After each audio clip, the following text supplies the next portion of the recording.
Hello and happy Monday. Happy Monday. I don't get it, Joe. Every single Monday, I forget which buttons to press. All right. So happy Monday, everyone. Thanks so much for tuning in to 98.3 FM, The Life. You're listening to Bacon Bits with Master Happiness. And of course, I'm your host, Marty Jalove. I come at you every single Monday night at 7 o'clock to talk about your job, your career, your vision made clear, the skills that you hone for the business that you own, the ups and downs, the smiles and frowns, where you're at and where you're bound. If you miss any part of today's episode, or for some reason, if you're not listening right now, tune in later this week to Bacon Bits with Master Happiness, anywhere you listen to podcasts. As you know, every single Monday, I'm on a quest to bring you the industry best, and I always have a special guest. And today is one of the specialists. One of the specialists of the special guests. This is him. And we're going to see if that mic works for you there, Joe. Joe's a returning guest, and we're going to be talking about, this is part 2, Joe, of the customer experience, a 6-part episode. We get together every this is the 4th Monday of the month, every 4th Monday of the month. Third. Every third. Is it the 3rd? Third. You sure? It is. All right. If I'm going to look at my watch, I think you're right. Is it the 3rd? All right, there we go. You don't all have right. to tell me. All right. Just assume that I'm always right. All right, I'll do that. All right. So we'll see that. So we'll right now we'll go with the 3rd of every month. All right. So anyway, we talk about some great topics, and this is going to be something amazing. It's part 2 of the 6-part series on the customer experience. So without further ado, Joe, why don't you reintroduce yourself to the world? Say hello, world. Yeah, hello, world. Marty, thanks for having me back. This is, as you know, a very exciting topic for me, something I'm very passionate about. So I'm excited to be here and excited to have this conversation. I think you and I have had plenty of conversations about this outside of the station, where we'll talk about places that we enjoyed, stores we've gone to, restaurants we've gone to, where we've truly enjoyed the experience we've had, but then other places that are just lacking. They're just not, they're not reaching our expectations, or they're not even coming close to our expectations. And those are the ones that they're going to start losing customers. We live in a world right now that there's so many different we have a large selection. We have so many choices out there that if you're not doing a great job as we speak, there's no reason for me to continue to come back. And unfortunately, Joe, I think the more that we concentrate on this idea, the importance of customer experience, the more I'm critiquing the places I'm going at. It becomes an addiction. Exactly. Yeah. And you're like, I can't believe, did you just see that? Did you see that? Smell that, etc. You do. You become hypersensitive to some of these things. You're out in public, you're out for dinner, you're out at a store, and you just become like overly sensitive to all of these things, all the signs, all the things, all the people, all the everything. So, and I think it comes down to, and what our topic's going to be about today is, that first impression. Right. So, you never have it. Go ahead. I'll let you do the line. You never have a, go ahead. You never get a second chance to make a first impression. Fantastic. That is so dead on with this. And, we talked a little bit about it, that a lot of places can come back from a bad first impression. Okay. And they can win a customer back. They can, many customers will say, I'll give you the benefit of the doubt. I'll come back another try. But in reality, when we're in such a competitive environment, why set yourself up for meeting the customers who will then say, you know what, I'm not going to give you a second chance. I'm not going to give you the benefit of the doubt. You failed me. I gave you one shot. It's not worth it. Right. Versus the other places that just to push it just a little bit further to give you some type of an experience. So, Joe, before we get into the bacon, the BACON, I want to ask you, do you think, what do you think is more important? And is one just a little bit more important than the other, or are they about equal? Or are you saying one is so much more important than the other? And this is a company that differentiates, or a company that offers incredible customer experience, something that differentiates, stands out, or somebody who really offers a great customer experience? I think you need to define that a little bit more. When you say stands out, differentiates, it's kind of a broad statement. They could differentiate as being as providing an extraordinary client experience. Right. But let's just say that to clarify the question, a good customer experience, where everyone's like, this is a good, it's satisfied, it met my expectations. Okay. Versus someone who is, let's say, a lower, like, I expected a little bit more, but they're so different. They stand out in a positive way because of let's call it their branding. I don't think that's possible. Wow. You don't? I don't. Okay. No, and deep words. I don't. And, I think that gets old after a while. People. Oh, if, yeah, if, yeah. You might go try it out. It's the fancy restaurant that Okay. opens up, and they've got food like nobody else in the area. Right. They're this high end, super fancy. Everybody Flowers else on the is swanky. But every time you go there, Yeah. you have horrible service. They Yeah. treat you like, or it's just like a little garbage. less. It's a little bit less. Yeah. You know what? I'm gonna jump in and I'm gonna agree with you there, because as I'm thinking it through, I was trying to weigh the difference, and I do agree with you that it's the first step, your first impression. I might go, oh, I like it. It's different, and I might, because it differentiates, I might be apt to give it a second chance. But you're absolutely right. If it doesn't put an emphasis in a good customer experience across the board, you're right. They're not going to keep me forever. No. That's the important thing. I think that's the differentiation. Yeah, agreed. Okay. All right. So, Joe, what we talk about here on the show all the time. The reason it's called Bacon Bits is because everything bacon touches just becomes a little bit better, right? Are you talking about the bacon for chewing? No, sir. I'm talking about the bacon for doing. That is so good of you, Joe. All right. You almost threw me off there. Threw me off. I usually come up with the first line. Good thing I could remember the second line. All right. So what we do is every week we add the acronym BACON as kind of a loose outline for what we're going to talk about. And if you've ever listened to the show, which if you haven't, shame on you, but if you've listened to the show, you know that it is truly a loose outline, and we stray from it. We jump from letter to letter to letter. All right. So what we're going to do is this: the bacon today, we're talking about that welcome experience, that first experience you have, the things that are very important for us to do in the beginning to get people to want to come back. All right, to get people to be excited about experiencing us. So the B is going to be the beginnings, making them meaningful beginnings. All right. A is avoid common pitfalls. C is connection strategies. You can see they're very vague terms here, Joe. All right. O is going to be ongoing first impressions.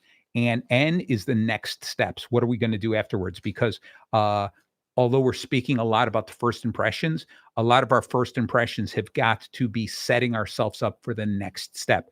How do we go about that? Because like you had said, sometimes we might show them something amazing, like, wow, I really like this. But if we're not ready to sustain that level, right? Okay, it's almost worse, because then they're like, oh, they went downhill so quickly. Okay, so Joe, I'm going to hand it back to you. I want to hear your opening take, your big rant, your monologue.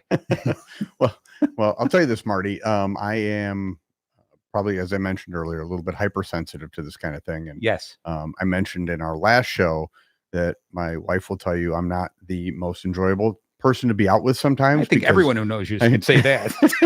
because I am paying attention to things, and I pay attention to things that are not necessarily just happening to us, but are happening throughout wherever we're at, whether it be a store or a restaurant, whatever. But I had a mentor when I was consulting, and I remember him meeting me at the client site, and I had already been there for most of the day, and he showed up, he came out, and he goes, come outside with me.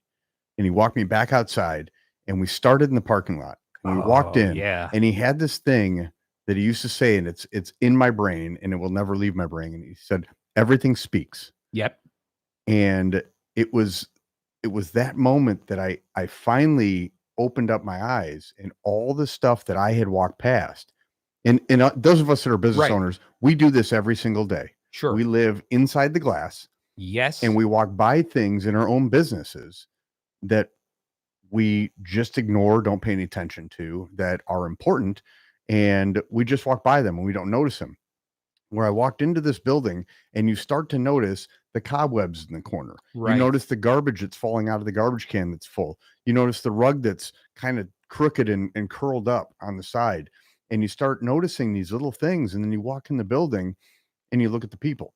And are all the people, standing around in a corner on their phone? Right. Are they texting?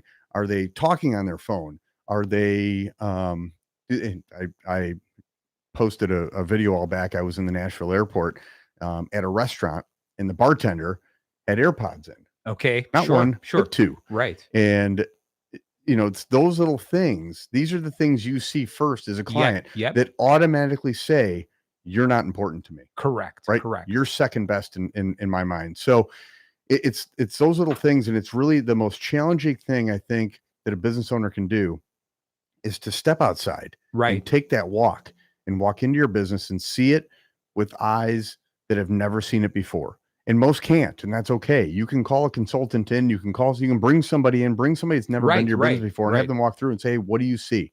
Right? Because you have to see it from the eyes of a client to truly understand it, instead of the eyes of your checkbook. Oh, I'll fix that, that broken window blind, maybe next month, right? Right. But everybody else sees it and walks in and go, why is it so dingy? Yeah. All those things matter.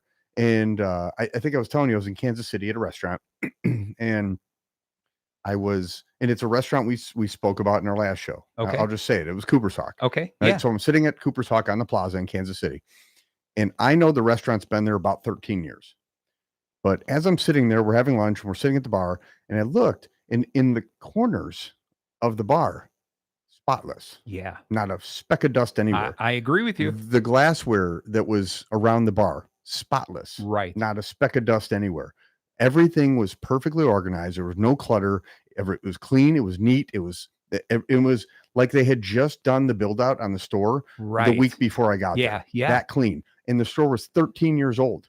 Okay. And it's those little paying attention to those little details just show that you care that much enough to welcome your clients in, because these are the things that they see. And I see it a little bit deeper than most. Most aren't looking in the corner of the bar for dirt. No, of course not.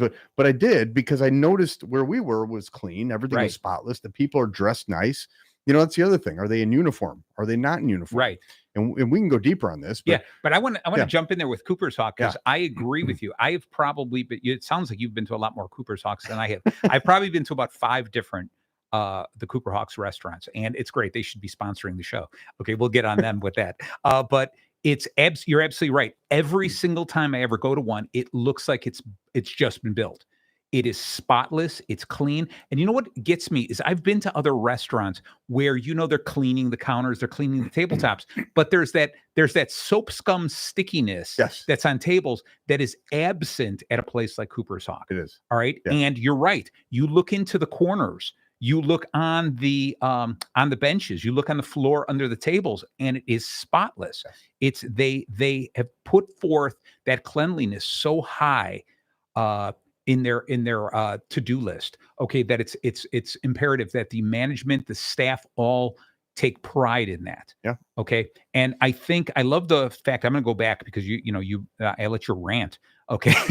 I don't want us to forget any of this. I think it's really important stuff, is when you talked about, we have to take, as an owner, we have to take a close look at every step of the way.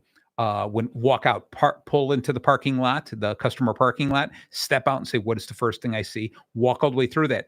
Bring your leadership team into that. Bring your employees out there and tell them to do that. Yes. Okay. And make them say, force yourself to be a first-time customer. Yes. Next week, come out, force yourself to be a second-time customer.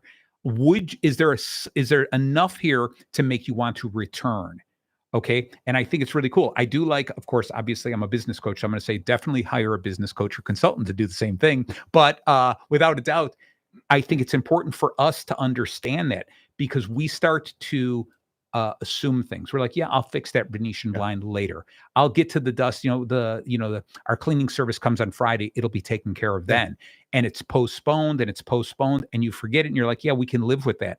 But you got to remember, that customer comes in, that's their first time. That might be their only time seeing your place, seeing you, how, it's your first impression, right? So why start at a deficit when you can start at this high level?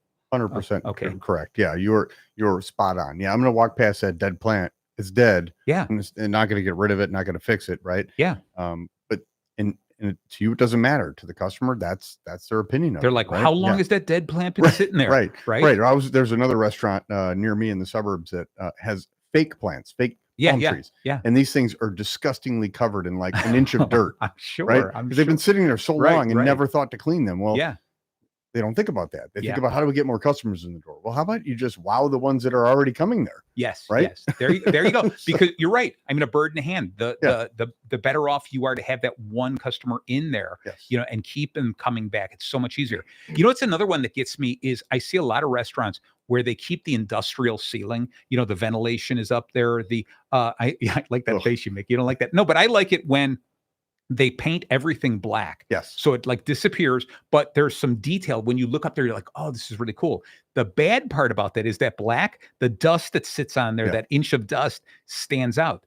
But I've been to some restaurants that you look up there and it's pristine. Yes. And I'm like, how are they up there cleaning that on such a regular basis? You got to hand it to them. And that's one of those things that the regular customer, the average customer is not going to walk in and say, oh, look at that. They really cleaned the ventilation system up there. They're not going to do that. But on the flip side, the average customer is going to look up and go, ooh, look at the amount of dust. How much of that is falling off onto my food? Right. You know? Right. And so there's that big difference. That's so very important. Yeah. And you're right. I did speed ahead. I got ahead on a rant. You got all excited about this. I did. Right. And we can walk through this because I think in my mind, I take this, okay, I'm a customer walking in for the first time. Yeah. And sorry to pick on restaurants, but they're easy, right? Yeah, they're easy targets. But any business you walk into, you start with that front door. Right. So you're looking at those things, right? What are the visuals, right? Next, what does it smell like? Yeah. Right. Especially when you're talking about a restaurant. Yeah. Yeah. So, I mean, what do you feel? What does it smell like? What's the air like? How does it, what's that sensation? There was a restaurant used to be over. And I remember I went in to pick up carry out from them one time. And I walked in and remember it was carry out. I'm not even dining in the place, but every step I took, I stuck to the floor. And I'm just thinking to myself, if this is by your front door, what does your kitchen look like? No kidding. Right. It's gross. But it can happen anywhere, right? Or the cigarette butts on the ground in front of your place, like all the visuals. And then there's the businesses that don't have a business per se. Customers don't come in the front door. Right. So what's our first impression then? It might be either the way we advertise or the way we answer the telephone. Yeah. Right. And I think it's all in that first way you answer the phone. Sure. As right. Opposed to, how can I help you? What? Right. Do you use the same patterns that everybody else is used to? Right. Yeah. How can I help you? Yeah. This is Frank. Sorry, Franks. Right. But there you go. Or you just answer what? Right. If you just give them what they're used to, then you're always going to get the same reaction out of them, which is you're just the same as everybody else. Well, see, this is where I'm going to get back into what I was saying is, so there is something about differentiating. It's aside because the minimum you should do is, I like a good friend of mine. They answer their phones something along the lines of "Thanks for calling Brightways. Thanks for being the best part of our day" or something like that. Some hokey stuff like that. But it's beautiful because it's different than what you hear. And even though you might hear it over and over again, there's a very positive statement, a sentiment behind it that makes it different, that I think that anyone who hears it can't help but smile a little bit before it goes any further. They do. And I will humbly say I stole that from another agent. I know you're not that bright to come up with that on your own. It is exactly that. It's a. What is the line? Go ahead, give it to us. Thank you for calling Brightway. This is Joe. How can I make this the best call of your day? Oh, there you go. Right. Okay. Stolen. Right. Nice. But it works. It works. It's a pattern interrupt.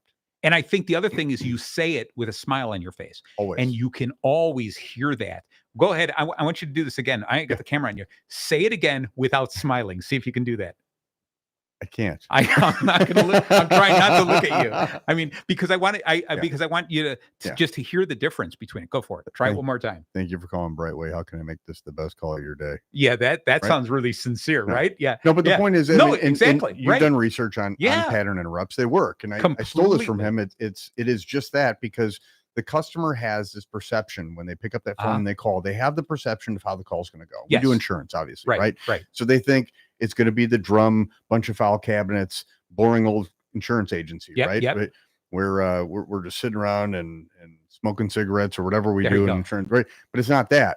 And when they call and they get that, you catch them off guard, and immediately their brain goes, "Oh, well, that's not what I expected to happen. And you have a moment where you can then jump in Okay. and take control of the rest of the navigation from that point forward, right? So I agree. Yeah. it's that the whole purpose of that pattern interrupt is just to, hey, hit this wall, change direction. It's not going to be what you had expected it to be. It's going to be different this time, right? I So like it. now, Right. now we're open. Now the mind is open for something completely different. And like I said, I'm going to add to that because I do agree with you.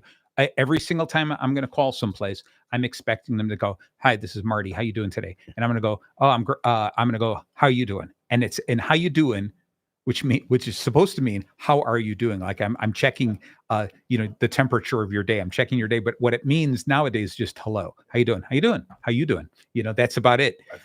And so, yeah. So I like the idea that you give it something very special, very different, and you stick with it.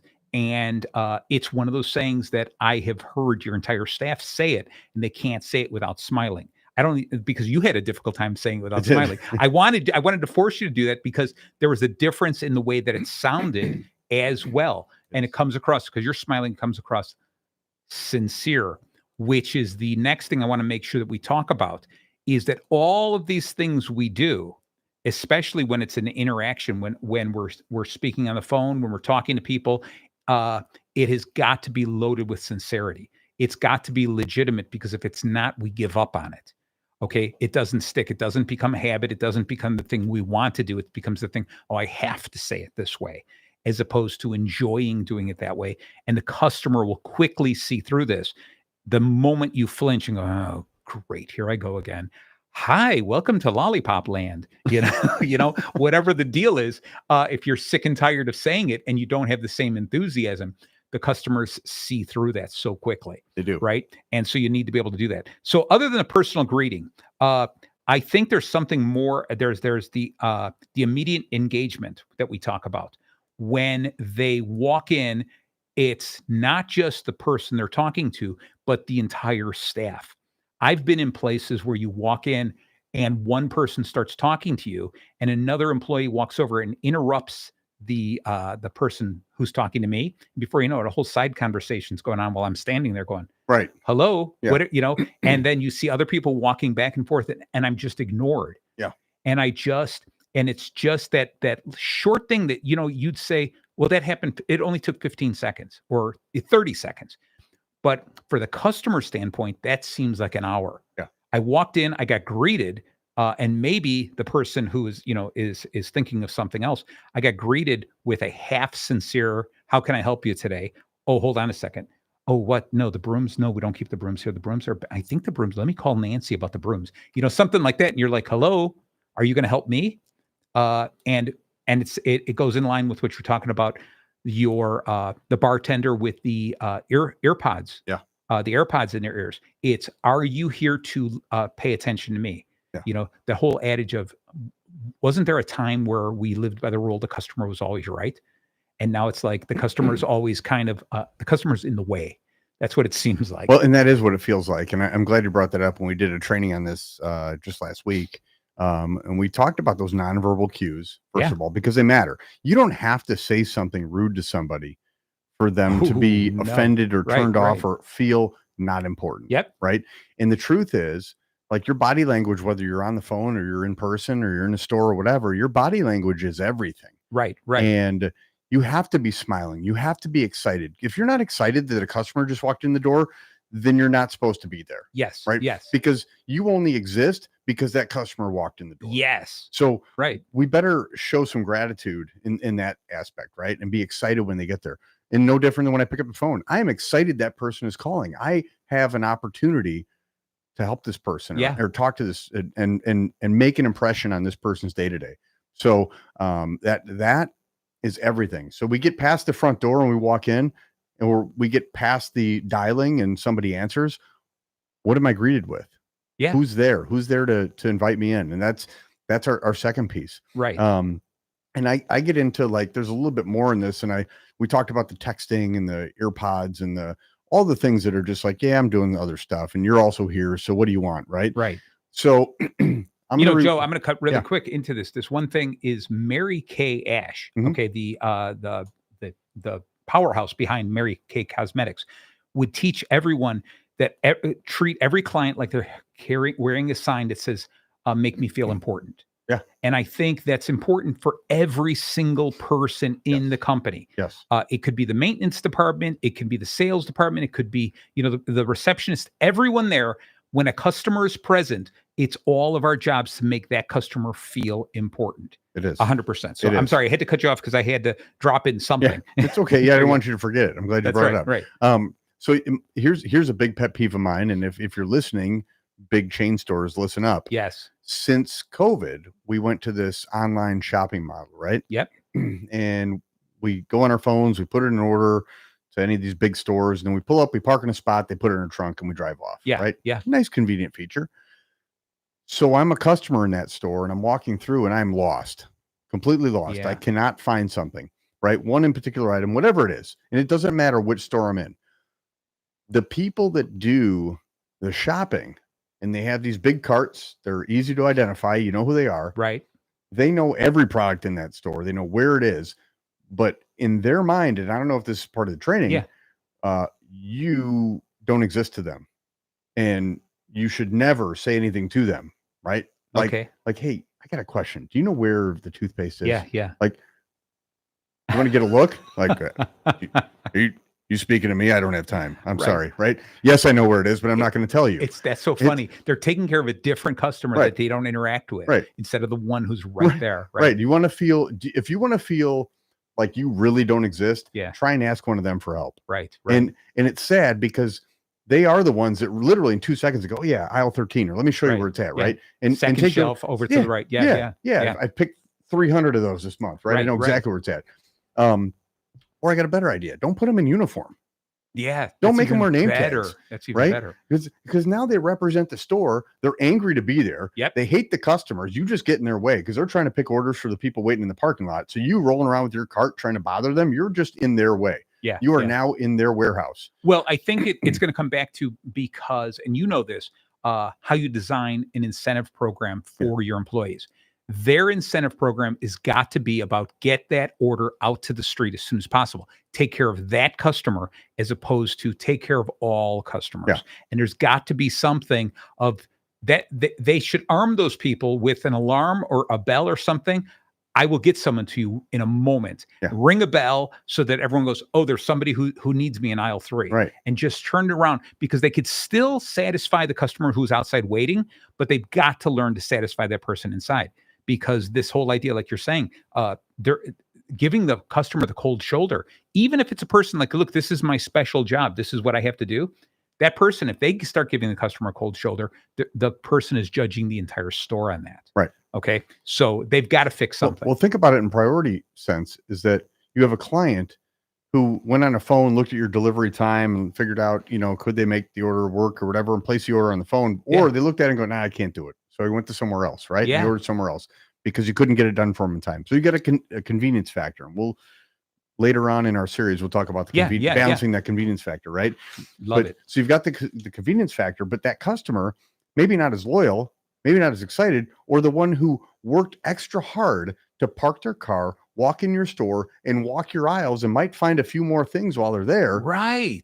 Right. Which one do you want to take care of? Yeah. Like which one do you have a better upsell opportunity for? Exactly. The one that's there and is walking through the aisles, or the one that's in the parking lot that already placed their order? Yeah. Let's put it this way. You do have the store. The store is built to have customers come in. Right. I worked harder to get there than that guy. Exactly. Right. Right. Exactly. So if you really believe that the future, if let's say you're the store owner and you believe the future is people are pulling up and I'll deliver it, then create a depot where people don't come out. Remember the old service merchandise? Yes. You just go and pick it up on the belt. That was it. Done. And you were done, and you were completely done. And that was a different model at the time. It was probably well ahead of its time. All right. Because nobody was shopping. Nobody's walking up and down the aisles. So if that's the model you want, then create the store that does that. Agreed. The hybrid there, you're running into a problem. And the biggest problem I wanted to talk about when you were talking on the phone is when I'm on the phone and I'm talking to you and I try to, with a big smile, say something nice like, oh, Joe, thanks so much for calling. How can I help you today? And as you're talking, you hear me go, right? You hear me sigh. Yeah. You hear me, right? Yeah. You can almost hear me roll my eyes, Yeah. right? And then that's the impression I'm getting going, I'm sorry, am I bothering you? I'm trying to order something from you. Yeah. Now that's over the phone. Imagine the face-to-face when you're in there. How often have you seen someone, you ask someone a question, and as they turn away, they roll their eyes, they sigh, their shoulders drop like, oh, I was trying to get something else done. I can't get any of my work done because these customers keep interrupting me. Right. Right. And they have that attitude. And it's just that you're like, are you kidding me? I'll go find it myself. Right. Never mind. Right. Sorry for Yeah. bothering I you. am so sorry for Yeah. bothering you. What was your job again? Customer relations. Right. Yeah. The other pet peeve of mine on phone is speakerphone. Oh, okay. Nothing drives me more insane than either having a team member pick up a call on speakerphone or knowing that you're talking to somebody who's supposed to be helping you and they have you on speakerphone. Right. Because they're doing something else. Yeah. Right. Yeah. Uh-huh. Now, most of us gone to headsets now, so it's a little different. You can hands-free thing, but speakerphone is the other one that just drives me bonkers. And now from now on, that's all I'm going to talk to you on speakerphone while I'm eating. Right. Right. Or eating. How about that one? Exactly. Yeah. Eating or having a conversation or in the background or having the TV on in the right. Like, listen, I know during COVID we work from home and a lot of that has not gone away. Many people still work remote, but turn off Judge Judy. Yeah, exactly. We don't need to hear it. There you go. I like that. Sorry, Judge Judy. Judge Judy. Yeah. All right. So with that, we did quite a bit on that meaningful beginning. Some of the pitfalls that are easy for us to overlook is that unclear communication. Okay. Because even this, I want us to think about this, is even when we pop into a store and we ask someone, hey, do you know where this is? Oftentimes, no, I don't know where that is. Let me find somebody, or they're unclear about what the question is. They don't learn enough they don't ask the follow-up questions.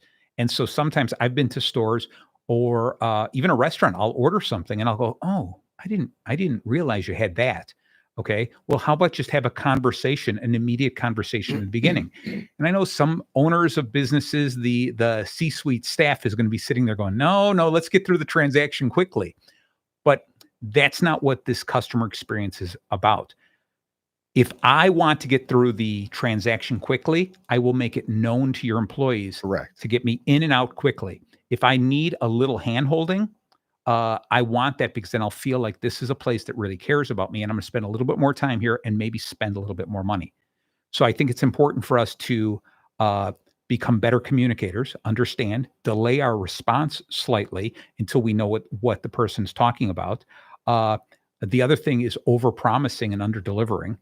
Okay, it's that type of things. These are some of the pitfalls that we get ourselves into because we want to maybe try really hard, and our focus is on speed and maybe efficiency instead of the right thing. And this, think it goes back to what I was talking about. How do you incentivize your team? And we have to start putting the customer experience higher up in our incentives. Not get the job done quickly. It's get customer satisfaction. So I see you're thinking and shaking your head. I'm gonna question that. I want you to go question deep on away that because I don't think it's always. And are the incentives important? Sure. Yeah. Right? I just read a book by a friend of mine, Michael Holden, called the authenticity something. Yeah. Okay. Deficit. Okay. Yes. You mentioned that. Yeah. And it was really good book, but he got into the incentives, right? And making sure that we do incentive. And yes, there is some validity to incentivizing the right behaviors. Now, remember, I'm not talking about monetizing. Okay. I'm not necessarily, but the incentive is if I want you to enjoy where you work and understand that if you can find joy in satisfying the customers, you will be more prosperous here at this company. Okay. You will be a better part of it. So when we talk about an incentive, it's how we focus our staff. What we make them feel is the most important thing.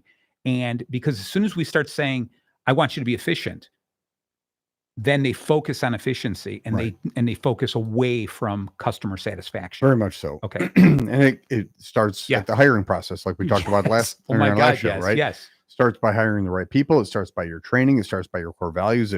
It's your culture. Yep. How do you build your culture?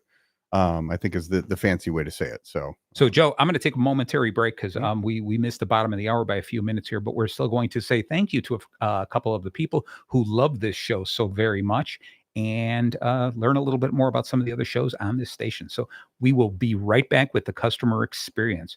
So I was giving our listeners a bad experience by skipping this. Hey, cats and kittens.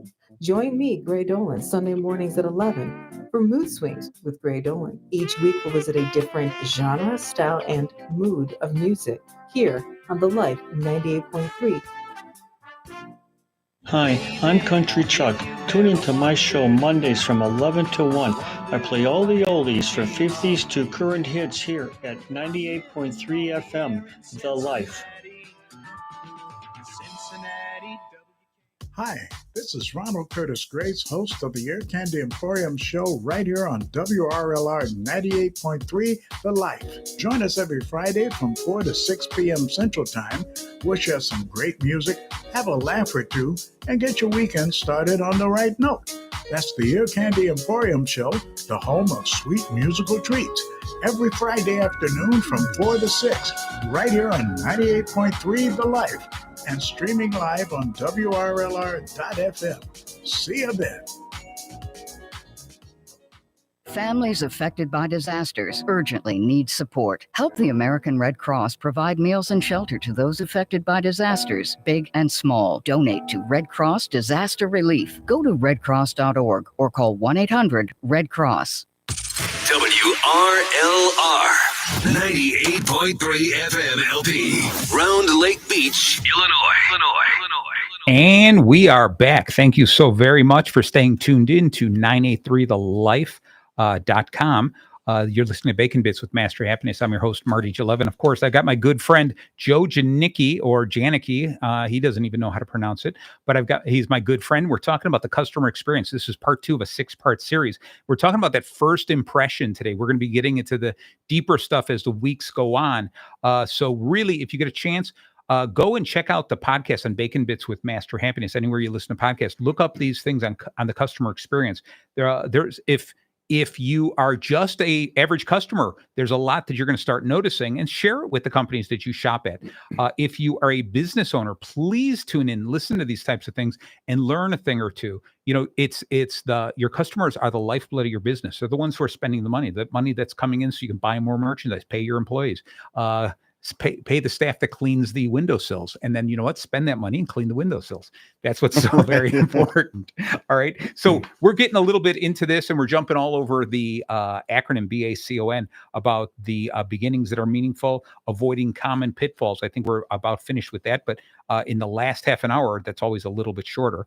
We still want to talk about the connection strategies, how we connect to these customers, the ongoing first impression, and the idea of the next steps, about just how important the first impressions are and how they prep us for the next things.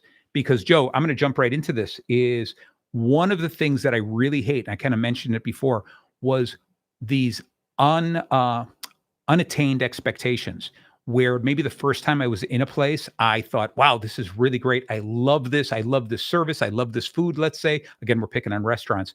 But whatever it is, when a place opens up in the beginning, whether it's a shop or restaurant or whatever, I love it. And they set a level of expectation, and I get excited about it. And what happens is, over time, they let that drop, and they drop it and kind of go, that's not that important. That's not that important. And it's really important for us to say, once I set that expectation, once I start doing that, I have to keep it there. So don't do it unless you can stick to it. Okay. And the greatest example I always think about was places that send out birthday cards. Okay. Even not even making a phone call or something like that. But I know plenty of places that send out a birthday card to their biggest customers. I worked for a company that at Thanksgiving, we would send our biggest customers baskets of stuff every Thanksgiving, because it was kind of like one of those holidays that not everyone connected with, right? So it was like, we're going to own Thanksgiving, sending it to them. The next year, we're like, oh, that was kind of pricey. Let's make a smaller basket. The next year, we don't have to send it to everyone. We'll just send it to the top executives in those places. Then before you know it, it got into a card wishing you a happy Thanksgiving. And you know what happened? People think you're going out of business. Either that or they're thinking I'm no longer important. Right. But you're right. It's one or the other. You're right. What's going on? I used to get a big basket. What am I? I'm not important anymore. And then eventually what happens? We're not even going to send them anymore. Right. And so you just change it. And that is worse than never sending them at all. Yeah. Because no one expected that. Right. But you did something unexpected, pleasurable, something that like got your customers giddy, and then you pulled the rug out from underneath them. You set an expectation that you couldn't stick to. Okay. So what's your feelings on that, Joe? Anything? I agree. Yeah, no, I agree. I think but I think we're looking too deep. I think on a first impression level, there's so many things that a business owner can do that are not going to, break the bank like that. Right. That are not going to be those things that, I mean, you can, all the things we mentioned up front with what do I see when I walk in? Like, how about lights? Like making sure they're all the same color. Right. Yeah. But it's anything like that. I gave the exaggerated version of it, but the reality is even this. If let's say I train my receptionist and I tell her, this is how I want you to greet every single person as they come in, get up from the desk, shake their hand, ask them if they need to use the restroom. Do they need any water? Anything like that. You go through this whole thing. And then what happens is after a few years, maybe that person moves on. The next receptionist doesn't get that same training. Yeah. Okay. And then it gets worse and worse and worse till finally you get what do you want? Okay. And so when you set an expectation, don't say, hey, we're going to have we want you to jump up from behind the desk, run around and greet them, unless that's something you can actually always do. Yeah. That's what I mean. So it's create a great first impression, but don't create something that you're not going to stick with forever. I agree and disagree. Okay. And I just, that's right. It's my show. I agree that once you start it, yes, you can't peel it back. Yes. Right.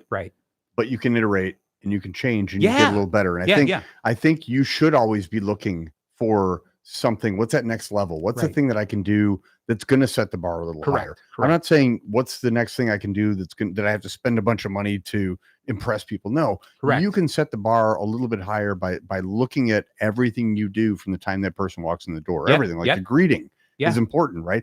How do we streamline that greeting?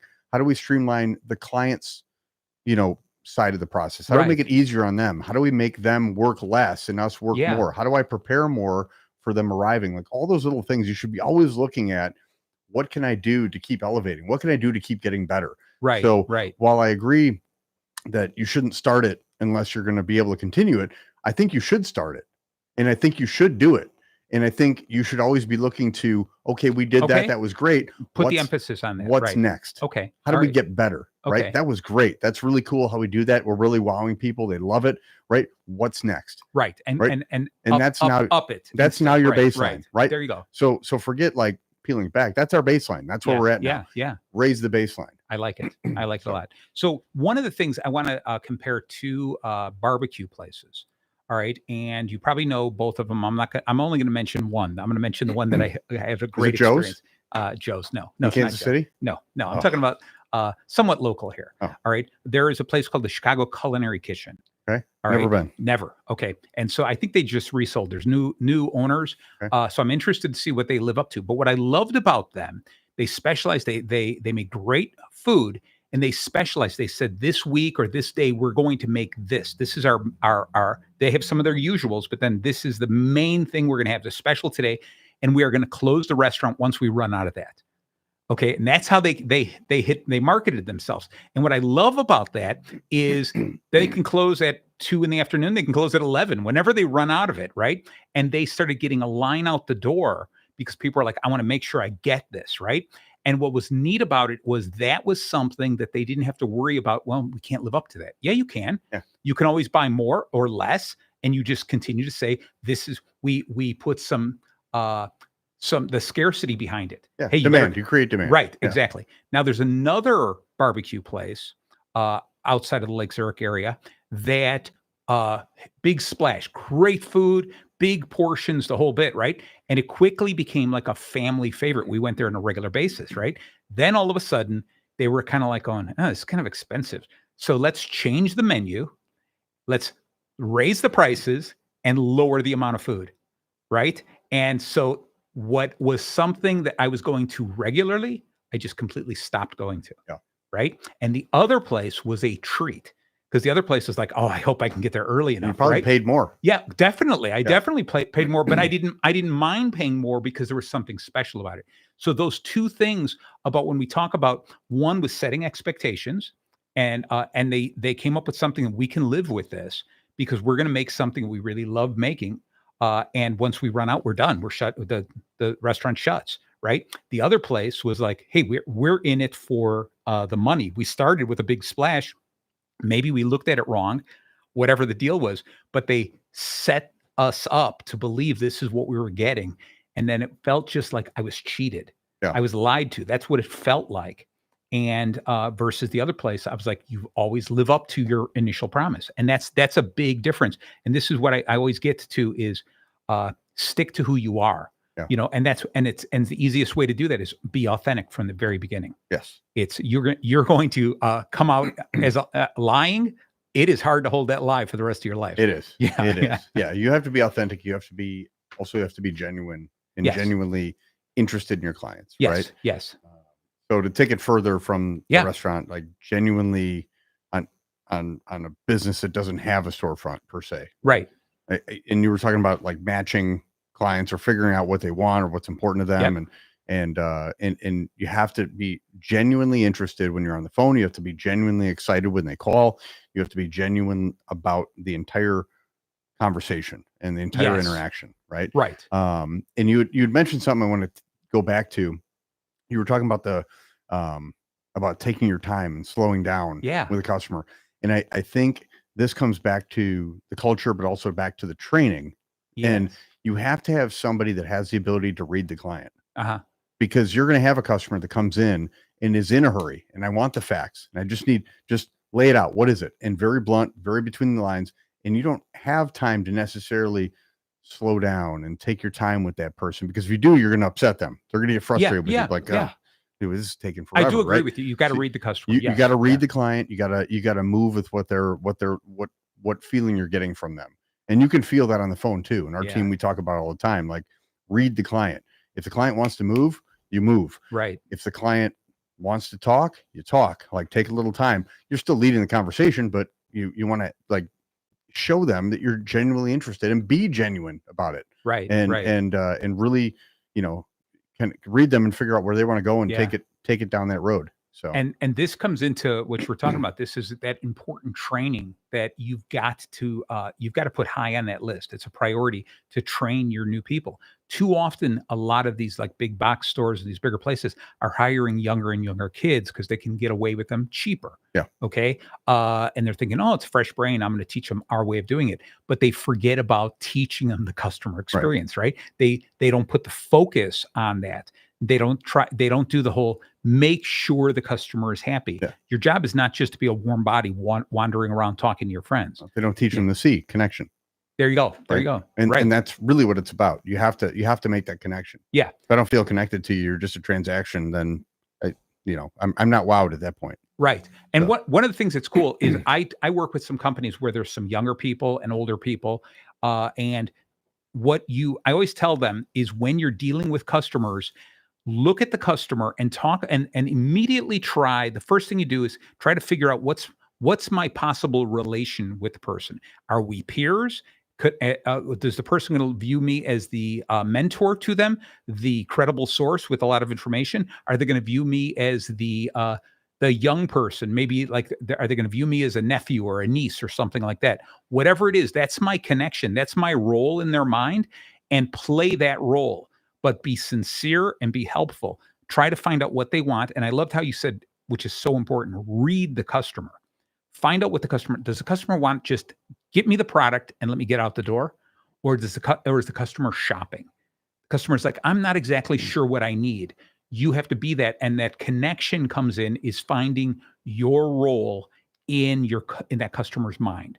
Who are you? Because too often what ends up happening, you got an older guy walks in and it's like, oh, great, I'm dealing with a teenager. Yeah. Right. And I got no respect for this kid because he doesn't know what he's talking about. So instead you teach that teenager, act like a teenager, become that kid's nephew, their grandson, whatever it is, and say, look, I'm trying to do my best. I'm trying to help you from that role. You know what? Hey, you know what? Consider me the nephew in the industry. I really know the store backwards and forwards, and I'm here to really help you. Yeah. Okay. That type of thing it's so important to understand your role so that you can make a solid connection. Yeah. And connection is a tough thing to teach. It is hard to teach. And I think it takes a lot of, like, some people pick it up naturally, right? Yeah. And I'm fortunate to have some of those people on my team that are just naturals with it. But some people you gotta teach them, and to look for those connection points, look for the things you can build rapport on, look for the, in our business, you're talking to somebody and oh, you have a dog? What kind of dog? I love dogs, right? Right. And you've connected and you've bonded over dogs, or you connected over cats, or you connected over, whatever. You like jet skis or wave runners or boats, or find something genuine that you can there's connection. And all of a sudden it's like you have this, it's back to the connection, right? You're connected now. Now you've built rapport. Now that there's some trust and that experience now, because as a client, I've now connected with you. I found something that we have in common, the commonality, and we can talk about it. My experience level's now higher. So you're no longer just an order taker. You're no longer just somebody that's gonna process my transaction, right? I'm gonna walk out here and go, wow, that was really cool. I really enjoyed talking to that person. We have a lot in common. So looking for those points is important. I'm going to give your place a plug. It's kind of like this. Somebody who needs insurance, all right, or somebody is questioning it. They're not sure if they are properly covered. One of the first things you have to sell them on is, and when I say sell them, get them to understand the need for insurance, the need that they have. Secondly, is why it's important that they should trust Brightway to supply them with what they need. And then lastly, Piper is going to convince them. Piper is one of your all-stars there. Piper is going to say, and why you should buy from me, why I'm the right agent from you. So at any point there, she's got these 3 different levels of selling, the general to the most specific. And at the end of every call, she should feel like she accomplished something along those lines. And I liked how you guys are always this whole help first attitude of, hey, look, you need the insurance. This is what you need, blah, blah, blah, blah, blah. Even if you don't get it from us, this is what you need. Okay. And so this falls in line with everything that you sell. You've got to sell them the idea of, if you're selling advertising, you need to promote your product out into the world. All right. You need to find somebody who's good at that. Whether or not that's me is immaterial right now. Let's first get a good understanding of how you need to promote your business. All right. It's the same with a restaurant. You're hungry, right? You got to eat today. Okay. So we've got that first thing taken care of. You're making a decision. Are you cooking at home or are you going out to eat? All right. So you're going to go out to eat. Now let's worry about where you're going to go eat. Okay. And why you should choose this one restaurant more than anyone else. And so you've got to be able to do that. And that's where it comes in with this connection of all those things. I have a connection with Brightway Insurance because I know you, I know your whole team. And so you have to keep working with the connection on everything. Yeah. The item or the service you're selling, the connection, the business that you're supporting or you're standing for, as well as making a solid connection yourself. Right. So it's a constant thing. And that, I'm afraid, and I think you're going to agree with me, most places are not training their employees. They're not in that regard. Yeah. They're not taking the time to do that. I'm starting to sway into sales away from customer experience. Go back to O. What's O? O was the ongoing first impression, which kind of ties in with the other one, is the next steps. Yeah. Is this whole idea of what do you do? What does the first impression set you up with? What is the follow-up with it? Because again, I believe when you're setting them up for something, they expect something more. It's when it's that same thing. Person comes in, you're like, hey, how are you, Joe? Welcome to the store. How can I help you, etc. And then you're getting all excited. And then I have to say, let's go get that for you. Someone else comes in and all of a sudden they're the most important person and you're just standing there. Yeah. Right. I've got to continue to make you feel important as well. I can't keep going. No, my enthusiasm's only for the first 30 seconds when you come in here. Right. Okay. So it's really important, all of that. And I know some businesses are probably listening going, oh, this is a lot of work. Okay. And it is. And that's what's important about running a business. It is. Yeah. Yeah. But it's not hard, right? You just got to want to be different. You got to want to not give the exact same level of service, level of experience that everybody up and down the block is already doing, right? What sets you apart? What makes you different? What makes you better? Why would I want to come do business with you as opposed to going to the store next door, right? Yeah. And you got to look at those things, and it's everything. I mean, we're just talking first impressions here, so Yeah. just from the time I walk in till the time we get into conversation, right? What is that like? You talked about just now about the ongoing, right? Yeah. And look at, I know a lot of companies measure first call resolution. Okay. So I was doing some writing on this and wrote a chapter on this. Yeah. And one of those things is the eternal transfer, right? Okay. So I call your business and I tell you what I have a problem with or what I need help with or whatever. And you're like, you know what? Yeah, hang on. Let me get you over to somebody who can help. Right. And I cold transfer that call to the next person. Yeah. And the next person picks up the phone and, hey, how can I help you? Right. Yeah. I'm having trouble with this. And did you get any information from the last agent? No, I didn't. And you have to explain it again. And you're 4 transfers in, explained your story 4 times, right? The eternal transfer. Yeah. Yeah. How's that for ongoing? Right. How about when they throw in I don't even know why they transfer you to me. Right. Like, this isn't even the right department. Right? Why do I have to hear your gripe now? I'm the one. I'm the customer. Remember? Going. All right. I'm going to pass you back to the operator. No, don't do that. So how different is that? You call a large company. I was listening to Samsung. The CX guy from Samsung was on a podcast today and was listening to it, and he talked about like how when that first person picks up the phone, could you imagine you have a Samsung, this is a gigantic company, you call them and you have an issue with their product, and they pick up the phone and I can help you with that, and you're right into it. Yeah, you're not getting transferred to anybody. Right. I think that's really cool, and I think we have the ability to do that with technology, especially with AI and technology. We have the ability to first call resolve everything. I think so.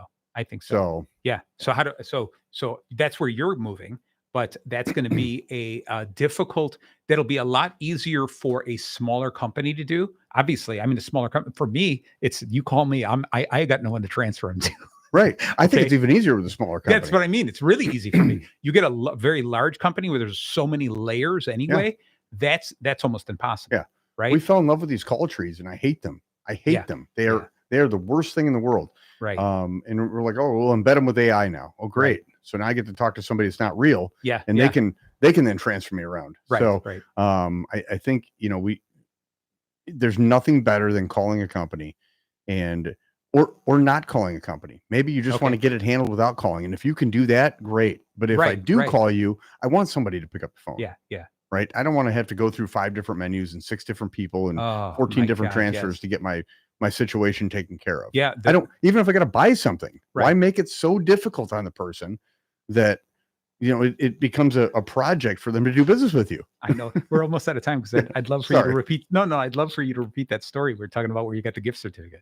But that's a whole other thing. But next show. Yeah, exactly. All right. So we've only got a couple more minutes. And so Joe, just really quick, we talked a little bit about the front door when you first walk in. We talked a little bit about the inside. But see if you can name, let's see if we can come up with 10 things in an average business. Let's step away from restaurants, just in an average business where people come in. It could be a department type store. I was about to say a restaurant, but we're just any kind of a store, an office building, a service place that you're going to talk to. 10 things. What are some of the things we should just, as an owner or a leader, walk in and look at and say, hey, let's fix this. Yeah. Clutter, definitely. I was going to say, I'm looking at a garbage can here. Yeah. And it could be retail or whatever, but shelves that have just things that are not lined up or don't look right. I like or that. Filth, or you walk in and there's piles of papers on places. Right. How about an office that you've got stacks of stuff around file cabinets and just, again, clutter. Yeah. I'm thinking the point of view when the person walks in, what do they see? Do they see other employees? Are they all hidden behind monitors, etc.? Right. Okay. Are they excited to see me when I walk in? There you go. Are they looking for me to walk in? Right. Or do I have to go look for somebody? There you go. How about it? Right. You walk in going, the lighting. Color of the lighting. Are they all the same? Are they different? I love that. Yeah. You must, there's some story behind that, but let's just talk about the overall cleanliness. Cause you did say clutter, but let's take a look. Has it been vacuumed or swept lately? Yeah. Garbage on. Do I stick to the floor? Is the bathroom disgusting? Does it smell horrible? Well, yeah. Bathrooms are the key. I always say, if you're going to go to a restaurant, before you get seated, go to the bathroom. If you don't like the bathroom, you're not going to like the kitchen. What does it smell like when I walk in the front door? Oh, there you go. Right. Yeah. Think about all those senses. What am I seeing? Yeah. What am I seeing? What am I hearing? What Yes. am I smelling? What am I touching? Okay. God forbid, what am I smelling? Right. And or what am I tasting? Walk into some place and you're like, what is that taste in my mouth? Yeah. I might not want to stay there. Right. Okay. So there's a number of different things like this. We're at the top of the hour already here, Joe. So closing thoughts. Joe, if you were to wrap the whole thing up into one line, what would it be? The most difficult thing you can do, which is step outside the glass, walk in with fresh eyes, and pretend you'd never been in that business before. Yeah, that's the most difficult, but the most necessary. It is the most challenging. It is also most necessary. And you have to do it every day. I love it. I love it. So I'm going to come up with something completely fresh, and that is ditto. I agree with Joe. Okay. So with that, thank you all so very much for tuning in. Next month will be part 3. Joe, what are we going to dive into next month? We're just going to keep taking it step by step. So All right. I've walked in the door. I've been greeted by one of your team members, and what's next? What's next? All right. So I'm looking forward to it. All right. All right. With that, thank you so very much. Tune in every Monday night and listen to the entire show later this week on Bacon Bits with Master Happiness, anywhere you listen to podcasts. Thank you so very much. Bye-bye for now. WRLR 98.3 FM LP, Round Lake Beach, Illinois.